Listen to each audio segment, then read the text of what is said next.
Summertime is filled with sunshine, laughter, and fun. Energy is at its peak for the year, and people tend to feel lighter, happier, and more full of joy. This is the season of the heart, according to Chinese medicine. In this week's episode, we take a look at what that means and how things can get a little symptomatic in this season without the right balance. Hi, I'm Adrienne Irizarry. I'm an Eastern medicine practitioner who is passionate about women's health and helping women live their best lives. My goal is to put you in the driver's seat of your menstrual health, offering period solutions for a symptom-free life. Statements made in this program are for educational purposes only and not intended as a substitution for medical consultation or advice. We do not claim to diagnose, treat, or cure any diseases. This podcast is inclusive and welcomes all gender identities. The focus of the program is on biological function, and we will use the term women throughout, but it is referencing physiological and social challenges for biology, not identity. Come as you are, I am happy you're here and welcome all performances of identity. I hope you find something helpful in this show. Welcome back to another episode of the Reproductive Rebel podcast. We are in summer, or at least those of us in the Northern Hemisphere. And I know if you are in northern climates like I am, summer is a very welcome sign. So I wanted to take a few minutes this week and just talk about the season and what it looks like from an Eastern medicine perspective. In Chinese medicine, summer is the season of the heart. So let me explain what that means. Ancient Chinese practitioners identified there are 5 elements that constitute the natural world. These elements are fire, earth, metal, water, and wood. If you remember in season 1, we talked about spring and the season of wood. If you weren't with us when we did this episode in season 1, I would highly suggest going back and checking out episode 3 of season 1, because that was a fabulous conversation with a doctor of acupuncture about what that all means. And if you have been with us this whole time, I'm so glad that you're here. So I thought that it would be really fitting in the season of fire to talk about summer and the season of the heart. So summer, from a Chinese medicine perspective, runs from right about where we are right now through mid-August. And it's often a time of socializing and celebrating. So just think about what you normally do during the summertime. You celebrate birthdays, you go places, you do things. There's usually a lot of activity and energy in this season. Energy's at its highest, just like the sun. So coming through summer solstice, the days are the longest they are all year. Energy is highest, light is brightest. That is the fire element at its peak. So just like any fire, if it is left unbalanced, it can blaze out of control. And when that happens, it creates undesirable symptoms in the body. So the fire element in Eastern medicine governs the Shen, or the spirit. So when the heart is in balance, it fosters warm, heartfelt connections, joyful laughter, playful camaraderie. It's very positive and uplifting. But just like any fire getting out of control, when fire isn't balanced, we can be symptomatic. So, for example, if we have too little heart fire, we feel very unmotivated, we feel very empty, or deep, forlorn sadness. There isn't enough joy if you think about where the balance point is. So, if being balanced is joyful and heartfelt, and exactly that happy-go-lucky kind of feeling that we want to have, not having enough fire will be the opposite of that. Too much heart fire can actually become very manic. It's extreme rage, And that rage can be so manic that it burns everything down in its path. How do we create balance in this element? So, just like in nature, water tends to put the fire out. So, if someone is swinging too far into this manic, restless, struggling to fall asleep side of things, pulling in things like the kidney, so foods that support the kidneys, which is the water element in Chinese medicine, and foods that support the heart can be very supportive in terms of calming down symptoms like that.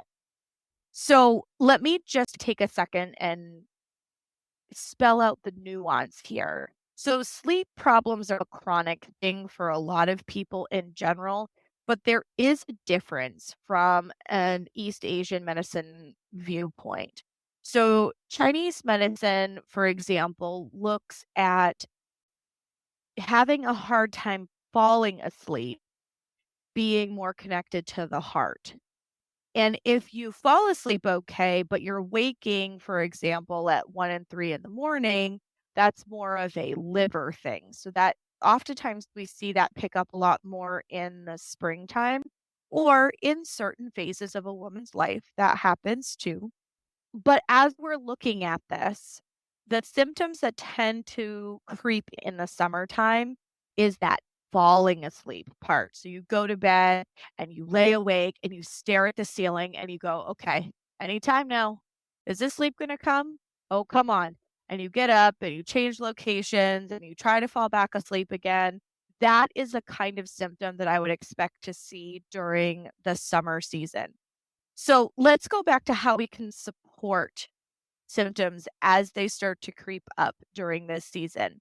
Like I said, pulling in foods that support the kidney, which is the water element, and the heart, which is the fire element, can be very effective in terms of calming down symptoms.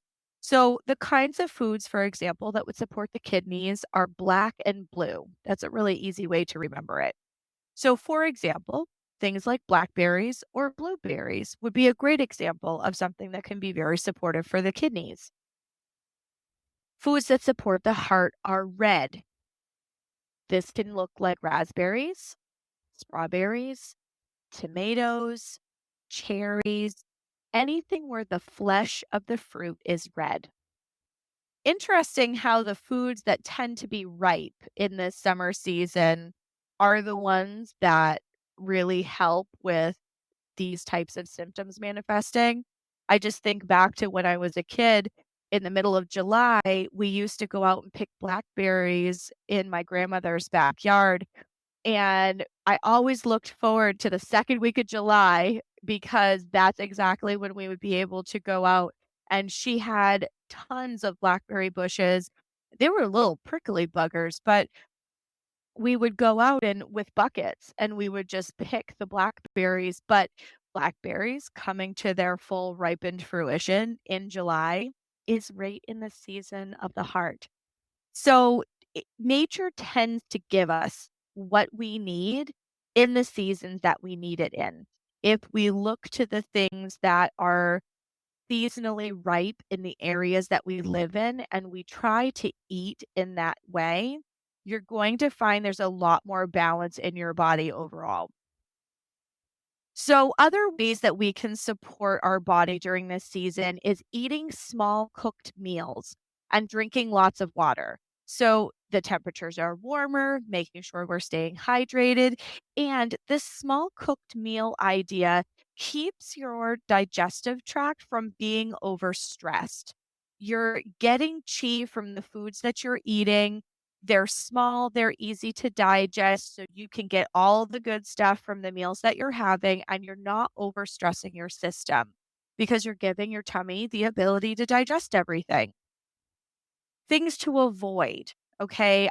When I say avoid, some people are gonna be really unhappy that coffee's on this list. I totally respect that.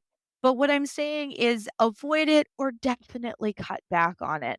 So if you're a 3 cup of coffee a day kind of person, you might see more issues with sleep and with feeling restless and irritable and things like that during this season So maybe try cutting it back to 1 cup of coffee. Put a little bit of collagen in that coffee.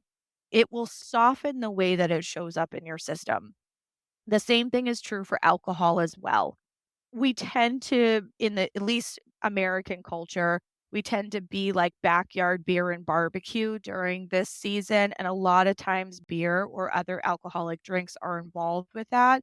And when we have these things to excess, you're putting heat into your body. And that's just going to aggravate symptoms. Minimizing or completely avoiding coffee and alcohol will be incredibly supportive for your body during this season. Also, minimizing the intake of raw foods, sweet foods, and greasy foods will also minimize issues during this season. Your tummy is going to just function better and you're going to feel better. Less belly bloat.